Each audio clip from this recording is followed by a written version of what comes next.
আসন বিন্যাস আগে যেমন ছিল, কেরানীগঞ্জ একটা থানা, একটা উপজেলা, একটা আসন, সেরকমভাবে কেরানীগঞ্জে ছোট ছোট থানা দুইটা মিলে একটা আসন সেরকম থাকে। কিন্তু এক থানার 3টা ইউনিয়ন, আরেক থানার 6টা ইউনিয়ন, আরেক থানার 3টা ইউনিয়ন, এইভাবে মিলে আসন করে মূলত মানুষকে বিভক্ত করে ফেলা হয়েছে। আলহামদুলিল্লাহ, অনেক ভালো লাগছে। মহান আল্লাহ তাআলার দরবারে অনেক শুকরিয়া যে আল্লাহ তাআলা আমাদেরকে এরকম একটা অবস্থায় নিয়ে এসেছেন। আমরা দীর্ঘদিন নিজের পিতৃভূমি অত 14 বর্ষের ভিটে বলতে পারেন, এখানে আমরা আসতে পারি মামলার পর মামলা, হামলা। তারপরে এই আমার বাড়িটা 16 বছর পরিত্যক্ত অবস্থায় পড়েছিল।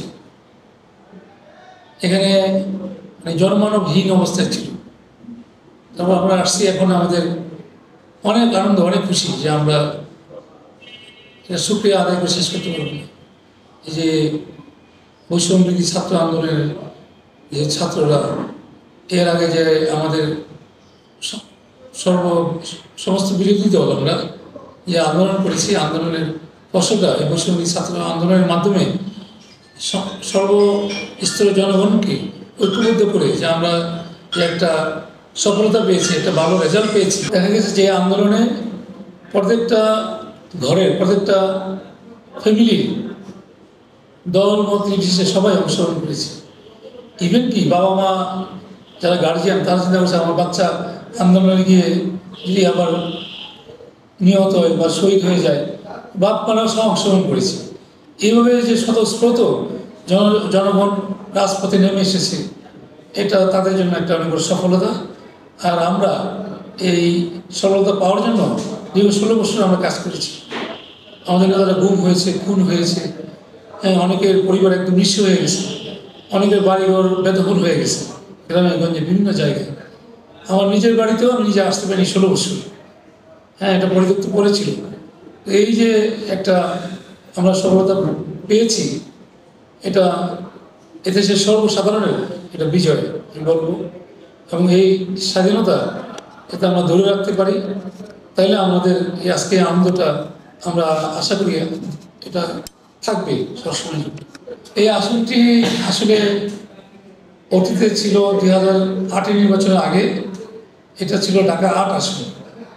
এটা ছিল লালবাগ, কামরাঞ্চল, হাজারীবাগ নিয়ে একটি আসন এবং ঢাকা মহানগরীর একটা অংশ। কিন্তু ফখরুদ্দিন মঈনুদ্দিন আসার পরে তারা তাদের সমর্থিত সরকারকে ক্ষমতায় বসানোর জন্য সারা বাংলাদেশের আসন বিন্যাস করে এক আসনের সাথে অন্য আসনে অংশ নিয়ে গেছে, আরেক আসনের সাথে আরেক আসনের অংশ কেটে নিয়ে গেছে। এবার সারা দেশে এরা ওদের পছন্দের সরকারকে বসানোর জন্য, কারচুপি করার জন্য মূলত সূক্ষ্মভাবে এই আসনগুলি বিভক্ত করে দিয়েছে। যেমন ধরেন আমার এই আসনে ঢাকা 2, এখন সাভারের 3টা ইউনিয়ন, কেরানীগঞ্জের 6টা ইউনিয়ন, ওটা হলো ঢাকা জেলার অংশ। আর আমার এই কামরাঞ্চল থানা 55, 56, 57 এটা সিটি কর্পোরেশনের অংশ, ঢাকা সিটি কর্পোরেশন দক্ষিণের অংশ। তাহলে সিটি কর্পোরেশন আর জেলাকে একত্রে মিলতে পারে, এটা সম্পূর্ণভাবে অন্যায়ভাবে এটা মেলানো হয়েছে। আমরা চাই আসন বিন্যাস আগে যেমন ছিল, কেরানীগঞ্জ একটা থানা, একটা উপজেলা, একটা আসন, সেরকমভাবে কেরানীগঞ্জে ছোট ছোট থানা দুইটা মিলে একটা আসন সেরকম থাকে। কিন্তু এক থানার 3টা ইউনিয়ন, আরেক থানার 6টা ইউনিয়ন, আরেক থানার 3টা ইউনিয়ন, এইভাবে মিলে আসন করে মূলত মানুষকে বিভক্ত করে ফেলা হয়েছে। হ্যাঁ, এই বিভক্তিটা মানুষ কোনোভাবে মেনে নিতে চাচ্ছে না।